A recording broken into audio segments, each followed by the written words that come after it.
Bismillahirrahmanirrahim. Assalamualaikum warahmatullahi wabarakatuh. Alhamdulillah wassalatu wassalamu ala Rasulillah Sayyidina wa Maulana Muhammad bin Abdillah wa ala alihi wa sahbihi wa man da'a bi da'watihi wastanna bi sunnatihi ila yaumil liqa'i rabbih wa ba'd. Saya pulang ke Pekanbaru tahun 2008, bulan Ramadan. Tidak ada ceramah karena semua jadwal masjid sudah disusun MDI. 2008. Tahun 2009, dari 2008 ke 2009 mulailah Pekanbaru mengenal saya. Bapak Haji Herman Abdullah, wali kota Pekanbaru, membuat acara Nuzulul Quran di Masjid Ar-Rahman. Imam sholat tarawih dan witir Habib dari Jakarta, karena ibu wali kota suka mengundang Habib-Habib. Penceramah malam Nuzul Quran yang disiarkan langsung Radio Republik Indonesia adalah Haji Abdul Somad LCMA. Setelah saya tausiah, lalu kemudian makan-makan di kantor MUI di belakang. Disitulah pertama kali berjumpa dengan Pak Tarmizi Muhammad. Beliau tanyalah saya, dari mana? Ambo, dari Pelalawan Pak. Oh, saya dulu ke Menak itu, kata dia. Nanti kami undang ceramah ya, kata beliau. Lalu kemudian jumpa pula dengan pejabat Kementerian Agama. Situ juga kami berjumpa. Lalu kemudian beberapa tahun sesudah itu pulanglah seorang yang masih hangat Al-Quran di kepalanya, Ustadz Haji Zul Ikrami. Beliau pulang ke Pekanbaru, mengajar di UIN Suska di kelas internasional.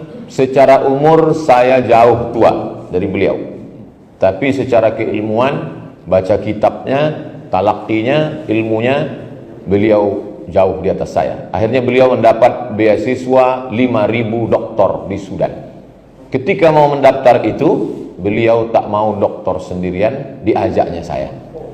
Karena di ruang dosen itu sudah banyak betul doktor. Sampai kawan-kawan saya ngasih tahu, Mat, kau ambillah doktor. Kenapa gitu bang? Beko kalau kami berkumpul hendak membuat teh manis, sodonya lah doktor, tinggal loang yang MA. Tentu bang, tukang kacau apa, gulung. Tekor, nama boleh itu. Diajak Ustadz Zul Ikrami. Akhirnya 24 Desember tahun 2020, 11 September beliau menjemput saya di airport, mendaftar, sampai akhirnya sidang, pulang. 24 Desember 2020 doktor. Februari 2021 saya dilantik oleh Rektor Universitas Islam Sultan Syarif Ali Brunei Darussalam sebagai visiting profesor, profesor kunjungan di Universitas Islam Sultan Syarif Ali, dari Sultan Syarif Kasim ke Sultan Syarif Ali. Sebetulnya cerita pendek ini mewakili kalimat daripada di awal ceramah itu, yang saya hormati Bapak Dr. Andus Haji Tarmizi Muhammad, Ketua MDI. Tak ada yang luar biasa, biasa-biasa saja. Tapi begitu kita ceritakan kisah itu, ada sesuatu yang baru. Jadi telinga jamaah itu jadi fresh. Karena kalau yang saya hormati, begitu kita ucapkan dari mulut kita, yang saya hormati, telinga jamaah itu sudah jenuh. Nah, dia ingin sesuatu yang baru. Jadi dalam manhaj dakwah, makanya Nabi Muhammad SAW memulai itu Alif Lam Mim.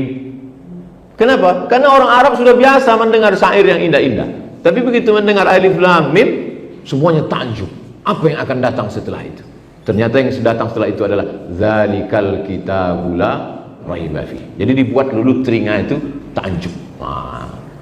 Ustadz kau mengajari awak ceramah. Ustadz belum balik, kami udah ceramah. Ambo sekedar tukar cerita. Mendaftarlah ambo di IKMI, Ikatan Masjid Indonesia. Datang ke Jalan Tongkol. Toda. Assalamualaikum bang. Waalaikumsalam. Aku ndak mendaftar IKMI. Jalan Toda itu di mana? Kau cari jalan ikan. Banyak ikan situ. Ada paus, ada tongkol. Asal dapet nama-nama ikan, adalah situ gitu kawan. Dapatlah, masuk mendaftar, mohon maaf pendaftaran sudah tutup. Datanglah Ambo ke kantor MDI, waktu itu masih di Ruku, Jalan Sudirman. Mendaftar di situ, kata mereka pelatihannya sudah selesai, tidak bisa lagi, tapi karena kasihan diterima. Itulah. Jadi bantuan MDI ini sampai mati Ambo ini. Tapi bukan berarti Ambo sakit hati dengan IKMI, enggak. Kalau diundang dari IKMI, Ambo datang. Pembekalan dai-dai IKMI, Ambo datang. Ambo tak dendam, cuma ingin aja. Nah, jadi yang pertama Ambo bahas tentang perkenalan kami dengan ustadz-ustadz kami, guru-guru kami. Yang kedua tentang Ambo dan MDI. Sekarang baru kita masuk ke judul kajian kita, amaliyah dalam kurung ibadah-ibadah Ramadan. Dalam bahasa Arab selalunya akar kata itu 3 huruf. Majlis dakwah Islamiyah, majlis jalasa, majlis dakwah, dal ain alif, da'a yad'u. Islamiyah sin lam mim, salima, dari hadis Nabi, man salimal muslimun min lisanihi wa yadihi. Salima tambah alif, aslama yuslimu, Islam. Majlis dakwah Islamiyah. Ibadah amaliyah dari kata ain mim lam, amal. Dalam kurung ibadah, ain badal, ibadah. Ramadan, ra mim bad. Ramadan, ramba artinya karat. Kalau kita mengambil besi, terkubur di dalam tanah, kena asam tanah, karat, bekarat besi itu.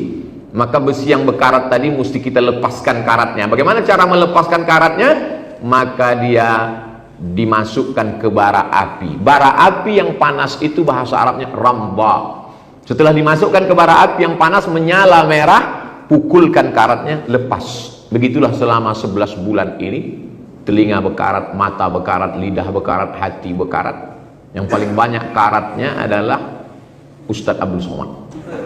Banyak karat-karat. Maka dilepaskan dengan panasnya Ramadan. Ramadan juga berasal dari kata ramba, makna kedua adalah bertukar musim. Di Mesir kalau sudah musim panas, rihlatash syita, musim dingin, shaif, musim panas. Pada saat musim panas itu debu menutupi daun-daun sehingga daun tak nampak hijau. Ketika berganti musim, datanglah hujan menyapu. Begitu hujan turun, maka debu-debu yang menempel di atas daun-daun hilang, nampaklah daun hijau, bunga memerah, bangunan cantik indah. Maka begitu juga selama 11 bulan ini, mata berdebu, telinga berdebu, hati berdebu, kepala berdebu. Datanglah hujan Ramadan ini, maka bersihlah kita. Setiap kata itu kita jelaskan. Ramadan, ibadah diambil dari 3 huruf, ain ba dal. Makanya nama yang paling bagus adalah nama yang menunjukkan diri ibadah. Abdullah, Abdurrahman, Abdul Somad. Nama orang yang beribadah itu abdun. Nama perbuatannya ibadah. Nama yang menerima ibadahnya itu ma'bud. Orangnya abdun, abid. Ibadah, ubudiyah. Asal dari kata ain badal artinya budak. Bukan budak Bengkalis, budak hamba sahaya. Kalau saya punya budak saya ini bekerja menjadi tukang masak, lalu dia mendapat gaji. Gajinya itu untuk dia atau untuk saya sebagai tuannya? Untuk saya. Gaji dia, duit dia untuk saya, karena saya tuannya. Kalau budak saya itu punya anak, anaknya itu boleh tak saya jual? Boleh. Karena budak saya, anak dia juga budak saya, boleh saya perjualbelikan. Maka ketika Islam datang, manusia tidak lagi menjadi abdun bagi manusia. Islam mengeluarkan min ibadatil ibad ila ibadati rabbil ibad. Maka dikatakan dalam Islam, ta'isa abdud dinar, celakalah orang yang menghambakan dirinya kepada dinar, duit emas, dirham, duit perak. Dia tidak lagi menjadi hamba bagi manusia, dia berubah menjadi hamba Allah. Maka disebut dia dengan ibadah. Bahasa kita kalau mau mengatakan diri, saya. Ketika kita mengatakan saya, kalau di Riau selalu awak pakai ambo. Ambo kok itu pengakuan bahwa saya adalah hamba. Bahasa Indonesianya saya itu hanya sudah dibuang, sama macam bahasa kita dengan Malaysia. Ustadz sahaja, sebetulnya ustadz saja asal katanya sahaja, saya asal katanya sahaya. Jadi ketika kita mengatakan amboko orang Melayu, kita sedang mengatakan diriku ini hamba. Saya, kita sedang mengatakan diri saya sahaya. Begitulah orang kita merendahkan dirinya terhadap lawan bicaranya. Makanya kalau ada orang mengatakan, tak mungkin saya bicara depan Pak Tarmizi Muhammad, aku Pak, Ustaz tak sopan karena mengatakan aku. Maka kalau saya mengatakan diri saya rendah, saya katakan ambo Pak. Kalau kami bahasa Indonesia, saya kok Pak. Maka ini menunjukkan kita pun mengakui itu di dalam tradisi bahasa kita, bahasa Melayu, bahasa Indonesia. Udah jelas menurut bahasa. Ibadah, Ramadan, hambo, saya, sahaya. Jadi kalau kita menjadi hamba manusia, gaji kita untuk tuan kita, anak kita boleh dijualnya, bahkan nyawa pun boleh diambilnya. Ketika Ibnu Battutah sampai ke Pulau Jawa, waktu itu belum Islam lagi raja-rajanya, maka datanglah raja itu memanggil budaknya. Budak, sini. Dikasihnya pisau. Lalu kemudian budak itu menikamkan tangkai jantungnya, ditusuknya jantungnya, mati dia saat itu juga. Raja itu bertanya kepada Ibnu Battutah, adakah macam ini di kampungmu? Kata Ibnu Battutah, tak ada. Raja ini mau menunjukkan kepada Ibnu Battutah bahwa hambaku, sahayaku memberikan nyawanya untukku. Dan itu terjadi pada makam-makam tua. Makam-makam tua yang terbuat dari batu, setelah digali ternyata di situ ada 7 jenazah. Yang di tengah tulangnya memanjang, ada kiri 3, kanan 3. Apa maksudnya? Waktu dulu orang-orang kaya, penguasa-penguasa mati, yang mati itu 1 orang, tapi ada 6 pemangkunya hidup dikubur pemangku. Hartanya bukan punya dia, anaknya bukan punya dia, nyawanya pun bukan punya dia. Kalau begitulah penghambaan kepada manusia, bagaimana penghambaan kepada Allah Subhanahu wa ta'ala. Maka dalam Islam diajarkan inna salati wa nusuki wa mahyaya wa mamati lillah. Bukan punya kita, milik Allah yang dipinjamkan kepada kita. Selesai masalah makna judul ibadah Ramadan. Ibadahnya sudah dijelaskan, asal katanya, maknanya, pemakaiannya, penjabarannya. Ramadan pun sudah dijelaskan. Tinggal yang belum dijelaskan Buya dengan Kiai tadi. Alif ba waw, abu. Kalau ayah saya abi, tapi dalam bahasa keseharian orang Arab selalu menyebut Abuya. Abuya Sayyid Muhammad Alawi bin Abbas Al-Hasani Al-Maliki. Maka Abuya, orang Minangkabau tak mau panjang-panjang, dipendekkannya jadi Buya Hamka. Asalnya Abuya. Akhi, saudaraku. Ketika mengatakan, saudaraku Ustaz Dr. Zul Ikrami datang, akhuya, maka selalu orang berkata, kif hal akhuya.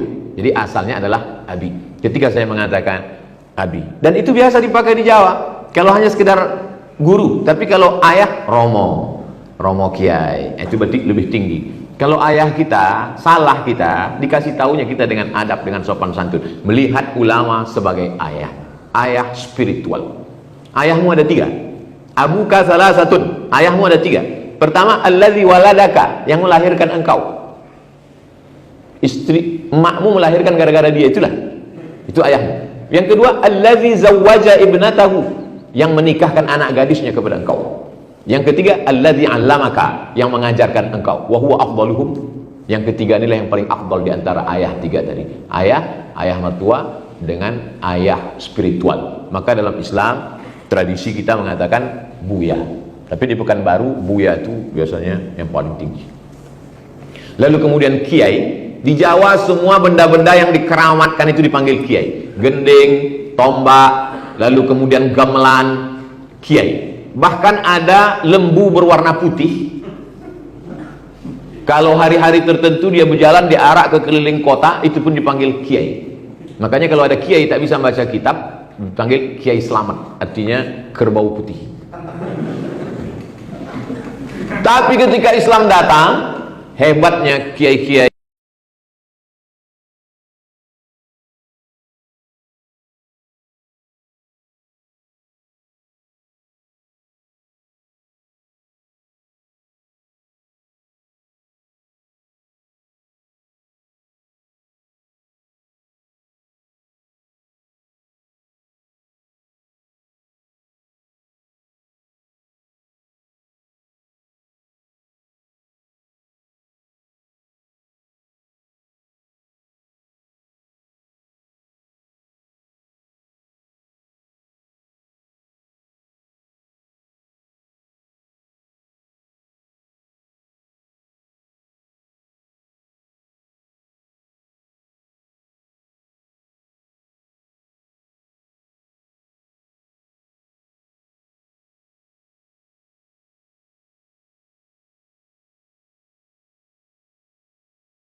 Ya, tidak keluar duit, tidak bergerak anggota tubuh, dia hanya diam saja. Ibadah itu disebut dengan ibadah qalbiyah, ibadah hati. Ridha, tawakal, iman, qanaah, zikir, itu ibadah hati. Ketika di bulan Ramadan, ketiga-tiga ibadah ini terlaksana. Ibadah badan, sholat tarawih, sholat witir, sholat duha, sholat tahajud, baca Quran. Ibadah harta, memberikan buka puasa kepada anak yatim, membayar zakat fitrah, membayar zakat mal, berinfak dan bersedekah. Ibadah hati di siang Ramadan, ibadah hati. Menengok mobil warna merah macam semangka, ibadah hati. Datang orang mencaci maki, ngajak kelahi. In syatamahu ahadun, kalau ada satu orang mengajak dia berkelahi caci maki, qatalahu, mengajak dia berkelahi caci maki, falyaqul, hendaklah dia jawab 2 kali, inni shaim, inni shaim. Hatinya sudah sampai kepada maqam sabar. Sabara, sabira, artinya menahan hati. Makanya kata Nabi, sum syahras sabri, berpuasalah engkau pada bulan sabar. Bulan sabar itu bulan Ramadan. Selalu dikatakan imsak, menahan. Makna sabar itu artinya imsak, tahan mata, tahan telinga, tahan akal, tahan hati, ibadah hati. Makanya zikir itu dua-duanya berjalan. Badannya berjalan, la ilaha illallah, la ilaha illallah, la ilaha illallah, dan hatinya juga berjalan, tetap mengingat di dalam. Mulut menyebut, hati mengingat. Ramadan tiga-tiganya ada. Ibadah badan, ibadah harta, ibadah hati. 2. Pembagian ibadah menurut substansi isinya.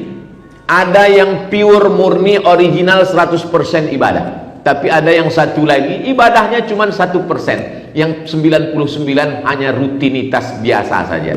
Tapi dia bernilai ibadah. Mana yang pure ibadah? Salat, zakat, puasa, haji. Pure. Ada rukun, ada syarat, ada wajib, ada sunat, ada yang membatalkan, ada yang makruhnya. Maka ini disebut dengan ibadah. Yang satu lagi adalah amal-amal perbuatan bernilai ibadah. Makan bukan ibadah, tapi begitu disebut nama Allah, bismillah, maka dia menjadi ibadah. Masuk toilet, WC, kamar mandi, bukan ibadah, karena semua melakukan itu. Tapi orang Islam merubahnya menjadi ibadah, karena dia sebut nama Allah. Allahumma inni a'udzubika minal khubuthi wal khaba'is. Tidur bukan ibadah, semua tidur. Bahkan selalu orang kalau suka menyebut tidur itu pasti ayam.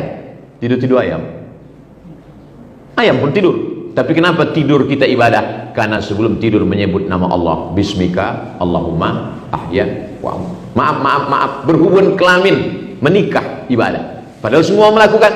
Kenapa dia menjadi ibadah? Sahabat bertanya, kenapa dia ibadah ya Rasulullah? In wada'ahu fi haramin hallahu wizrun, kalau diletakkannya di tempat yang haram, apakah itu ada dosanya? Kata sahabat, berdosa lah ya Rasulullah. Maka begitu juga kalau diletakkannya pada yang halal, maka dia menjadi ibadah. Makanya banyak jamaah ketahuan sama istrinya, dia menikah 2, 3, 4 sekian kali, pas ditanya, kenapa bang tak kasih tahu? Ini ibadah deh. Ibadah tak boleh riak gitu deh. Makanya dalam surat Al-Kahfi ayat 110, ayat yang terakhir, faman kana yarju liqa'a rabbih, siapa yang berharap berjumpa dengan Allah, falyamal amalan salihah wa la yusyrik bi ibadati rabbih ahada. Amal soleh satu, ada namanya ibadah. Yang satu ini memang ibadah, tapi yang satu lagi adalah amal bernilai ibadah. Di bulan Ramadan dua-duanya ada. Semua langkah kaki, kedipan mata, bisikan telinga, ucapan lidah, dari mulai dia makan sahur, imsak sampai tenggelam matahari, maka itu semua bernilai ibadah. Lalu kemudian bagaimana kita bisa memahami dia ini adalah amal, ini adalah ibadah? Kalau dia rukun, syarat, wajib, sunat ditetapkan melalui sunnah, tak boleh dirubah, tak boleh digeser, ibadah. Maka kita boleh berkreasi dalam amal soleh. Dalam ibadah kita tak boleh berkreasi. Berkreasi dalam ibadah puasa. Orang lain berbukanya jam 6.30, dia buat buka jam 11. Tak boleh. Maka ini sudah ditetapkan oleh Nabi SAW. Orang lain bayar zakat fitrahnya, dia tetapkan wajib, yang ini 2,5, dia buat 8,5, wajib. Kalau tidak berarti tak cukup. Tapi kalau dia mau lebih sekedar tatawu, baik. Yang tak bisa di otak-atik, ibadah. Adapun amal soleh, man sanna fil islami sunnatan hasanatan, siapa yang membuat tradisi yang baik, falahu ajruha, dia dapat pahalanya. Selama ini hanya mengasihi santunan, ya satu paket fakir miskin anak yatim. Tiba-tiba dia buat tradisi yang baik, memberikan santunan 100 paket buka bersama di masjid apa gue? Al-Ikhlas Palace, Rumbai. Nanti sore 100 paket selama 30 hari. Duitnya dari mana? Wallahu a'lam bishawab. Kita cuma share saja.